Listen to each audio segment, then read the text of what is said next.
গাজার নুসেইরাত শরণার্থী শিবিরে ইসরায়েলি হামলায় একই পরিবারের ৫ জন সহ ১২ ফিলিস্তিনি নিহত হয়েছে। এদিকে রাফার ৬০% অঞ্চল নিয়ন্ত্রণ নেয়ার দাবি ইসরায়েলি বাহিনীর। পাশাপাশি ফিলিস্তিন রাষ্ট্রের স্বীকৃতি দানকারী দেশগুলোর বিরুদ্ধে পদক্ষেপ নেয়ার ঘোষণা দিয়েছে নেতানিয়াহু সরকার।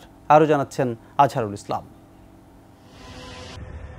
আন্তর্জাতিক চাপ সত্ত্বেও গাজার রাফা শহরে স্থল অভিযানে নেমেছে ইসরায়েলি বাহিনী। গাজার মধ্যাঞ্চলীয় আল নুসেইরাত শরণার্থী শিবিরে নতুন করে বোমা হামলা চালিয়েছে তারা। এতে বহু ফিলিস্তিনি নিহত হয়েছেন। গাজায় ইসরায়েলি হামলায় এ পর্যন্ত ৩৭,৩৪৭ জন নিহত হয়েছেন বলে জানিয়েছে ফিলিস্তিনের স্বাস্থ্য মন্ত্রণালয়। ৮ মাস ধরে চলমান হামলায় আহত হয়েছেন প্রায় ৮৬,০০০। এদিকে রাফা শহরের ৬০% নিয়ন্ত্রণ নেয়ার দাবি করেছে ইসরায়েলি বাহিনী। আল জাজিরার খবরে বলা হয়েছে, সেনাবাহিনী ৪০ দিন ধরে রাফা শহরে স্থল অভিযান চালাচ্ছে।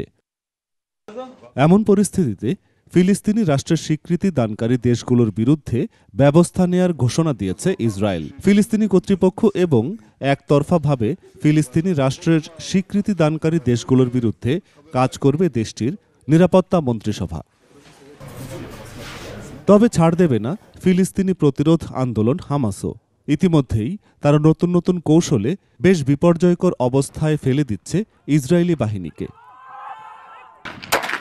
আজহারুল ইসলাম, ২১ টেলিভিশন।